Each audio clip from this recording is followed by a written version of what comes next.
견제와 균형이라는 것은 대한민국 헌법의 가장 중요한 정신이다. 그 그렇게 정도로 생각합니다. 말씀하시는 것만 해도 굉장히 용기 있는 발언이라고 생각하고 평가합니다. 문영배 재판관이 과거 청문회에서 고 장제원 의원의 질의에 답변했습니다. 문영재 헌법재판관님 축하드립니다.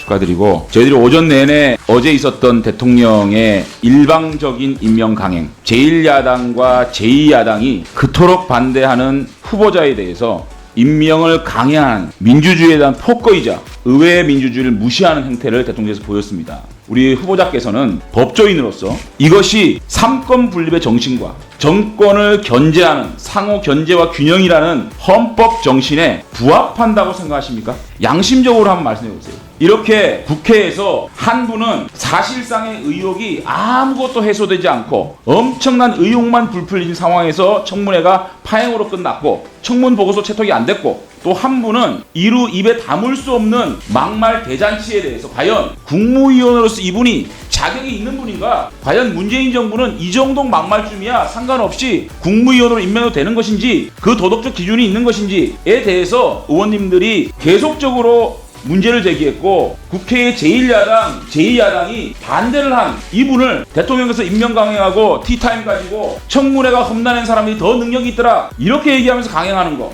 이게 삼권분립 정신에 맞는 헌법 정신에 맞다고 생각하십니까?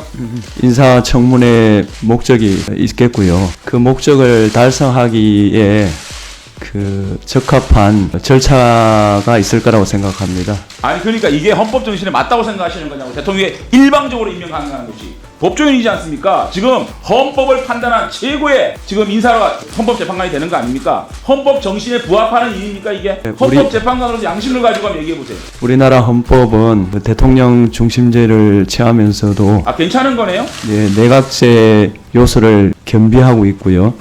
권력기관 간의 견제와 균형이 이루어질 것을 목표하고 있다고 생각합니다. 그러니까 잘못된 겁니까? 헌법 정신에 충실하게 권력기관이 서로 견제와 균형이 이루어져야 된다고 생각합니다. 대통령께서 이렇게 일방적으로 국회에서 반대하는 인사들을 임명 강행하는 것은 헌법 정신에는 부합하지 않다. 이런 말씀으로 제가 이해하면 됩니까?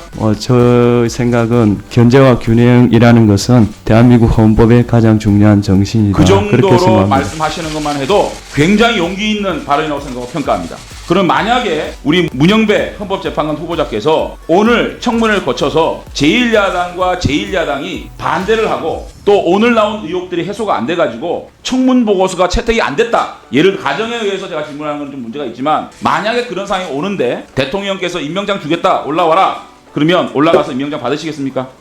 지금 저는 인사청문회를 어떻게 잘 준비할까만 생각하고 있지 그 다음에 것은 생각할 자, 만약에 필요가 청문회를 없습니다. 하는 과정에서 오늘 여러 가지 의혹이 나오고 야당에서 전체적으로 이거는 청문 보고서를 채택할 수가 없다. 그래서 채택이 안 된 상황에서 대통령이 임명 강행을 하겠다. 그러면 문영배 후보자께서는 헌법재판관 임명장을 받으러 청와대에 올라가시겠습니까? 제기되는 의혹에 대해서 성실하게 답변 드리겠습니다.